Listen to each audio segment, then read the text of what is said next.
right, so welcome to this introductory video for the financial education program. So this is offered by Professor Sumodur, Srinivasan Krishnamurthy, that's me, and Denis Pelletier. We're all faculty at the Poole College of Management at NC State University in Raleigh. So this preliminary content is designed to give you an initial exposure to the kind of content that we'll be covering during the program.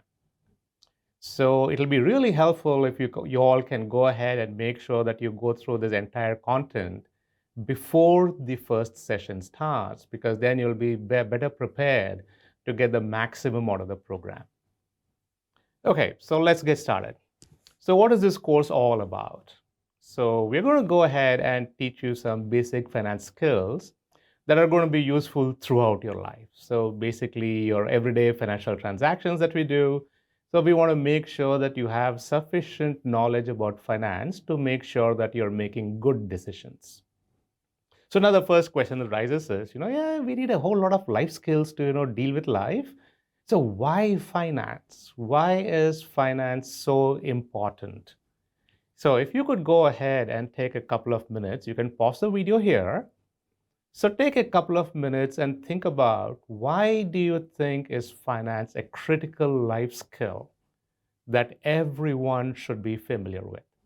Okay, so you can go ahead and pause the video here, and then once you have your thoughts well organized, then you can go ahead and hit the continue button and we'll see what happens. Okay, so why do we think finance is really crucial? That's because literally everything that you do in life has a finance, or you can think of it alternatively, or has a money or a monetary component. So for example, let's say you want to eat something. Well, you need to buy the food. Whether you go to a restaurant or you're going to cook at home, doesn't matter. You have to buy the food before you can actually start eating. Okay, you want some clothes. Okay, what do? You have to go ahead and buy them. So buy them means, again, you have to pay for it.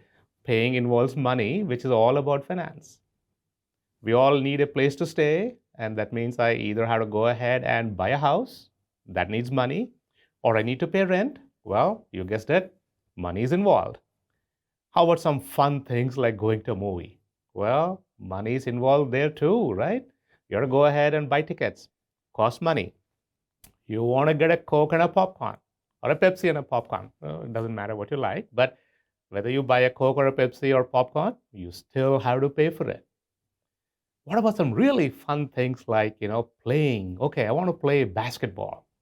Okay, you need some appropriate gear for it. You need a basketball, you need to buy that, or, someone else needs to buy it. One of your friends could buy it. That's okay. You might need appropriate shoes. You might need appropriate equipment, right? So basically, literally everything that we do in life has a monetary or a finance component. So that is why we say that it's very essential for everyone to have a good understanding of finance so that they can make good decisions going forward. Well, one thing that's kind of an issue that comes up whenever we talk about finance is, finance is quantitative in nature. Quantitative in nature simply means that it's dealing with numbers. Okay? Now, for example, one can think of some relatively simple calculations. Okay, so let us suppose that I tell you that here is this item which cost you $1 last year and it has doubled in price. How much will it cost now? Some of us can say that, hey, that's not a difficult calculation to make. I can go ahead and say, hey, it cost me $1 last year, it's doubled in price. Double of $1 means it's going to cost me $2 now. So that's a reasonably easy calculation that some of us may be comfortable doing, which is fine. But the unfortunate thing is that most of the finance decisions are not going to be so simple. They're going to be a little bit more complicated, in which case we may not be able to solve all of them just mentally. So I can give a simple example. So let us say there's an item that cost $33.50 5 years back, and its price has doubled every year over the past 5 years. So can we go ahead and estimate how much it'll cost now? So you can pause the video and see if you can do the calculation mentally. okay? Because we want to see whether we can do some of these calculations without using any technology. So pause the video for a little bit and then see if you can solve this mentally.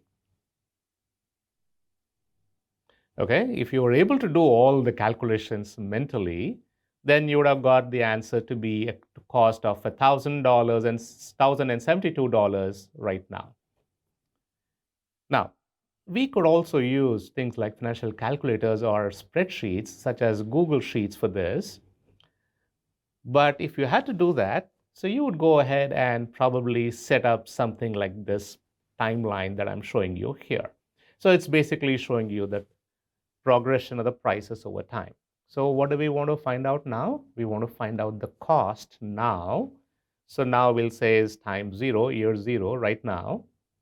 And I have the price 5 years beforehand. So go back 5 years in time. So 1, 2, 3, 4, 5.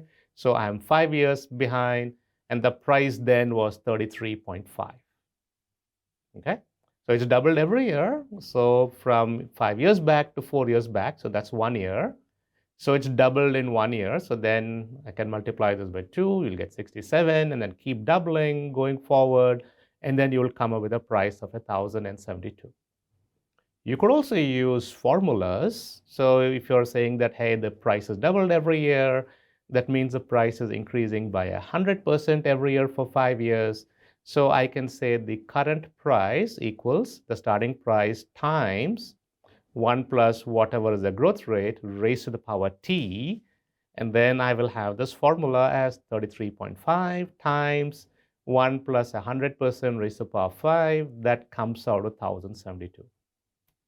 Now, if you're like most people and you consider the example that we just did, that's messy calculations, right?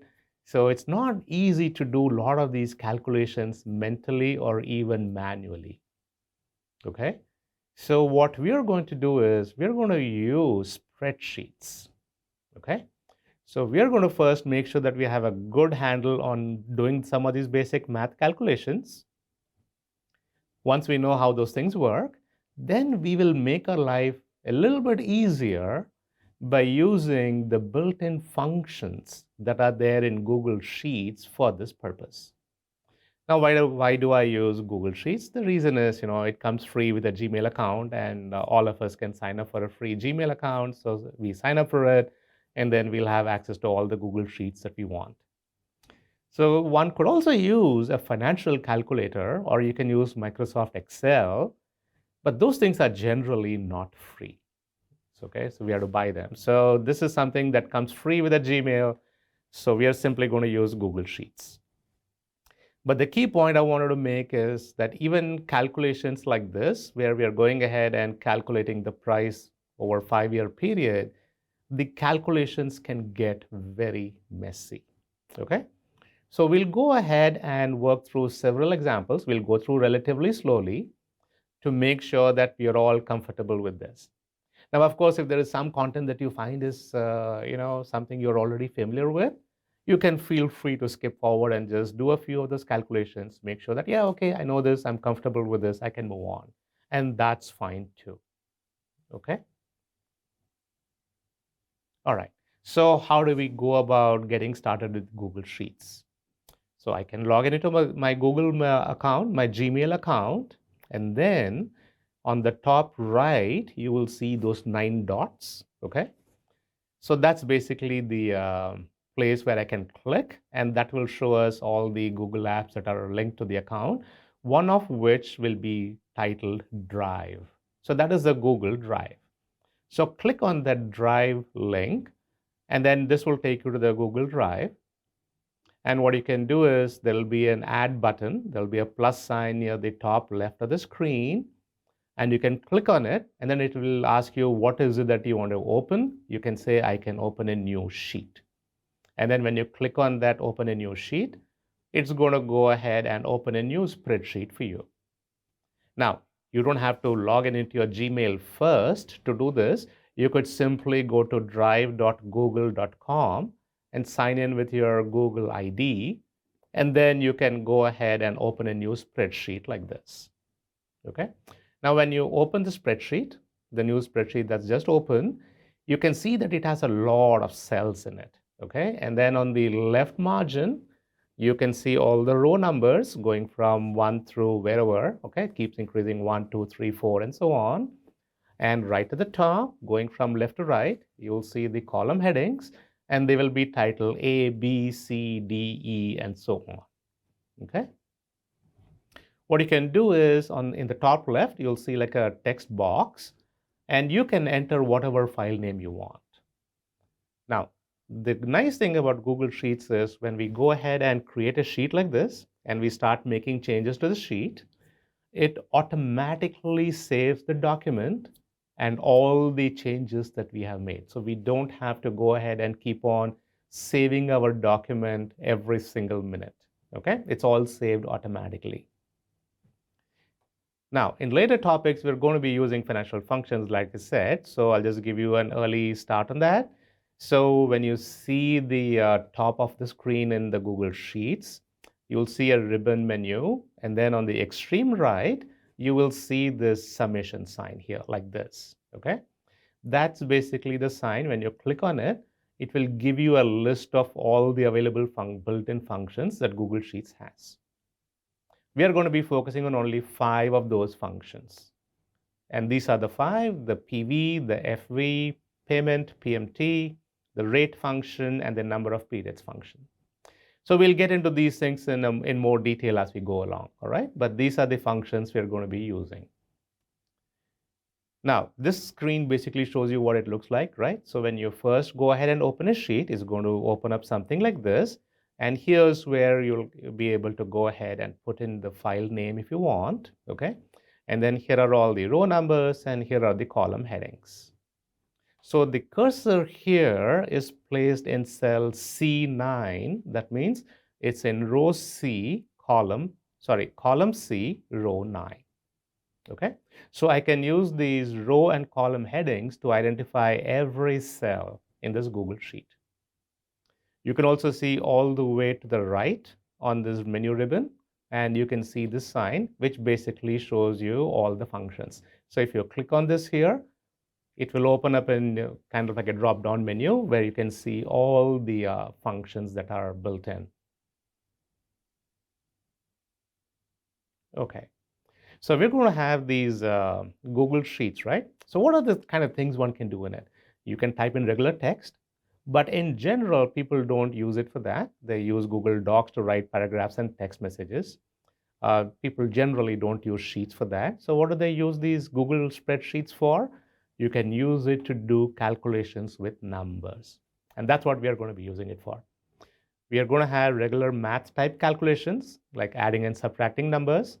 And we'll also be using financial calculations on this. So what are the 4 basic mathematical calculations we'll do? We'll do additions. So this is the symbol for adding. We'll do subtraction.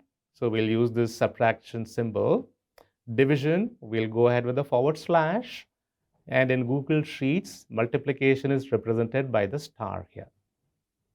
Now, the one thing you have to note is there are going to be a lot of different types of keyboards, okay? So on some keyboards, to access some of these symbols, one may have to go ahead and press these symbols while keeping the shift button pressed. So what do I mean by that? So here's an example. Okay, here's a label of a particular type of a keyboard. So if I want to go ahead and press the star symbol to imply multiplication, I have to go ahead. So you can see the star symbol is here. That's above this 8. So what I have to do is to keep the shift key pressed. And while I keep this pressed, I have to press this 8 button. So then the star will show up, okay? And you can see for the plus, it's the same thing. I'll have to keep the shift key pressed, and then I can press this button, and then I will have the plus, okay?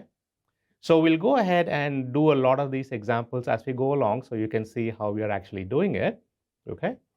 So once we go ahead and get a good handle on how these spreadsheets work, then we'll be in a good position to go ahead and actually get the most out of the classes, the 3 sessions.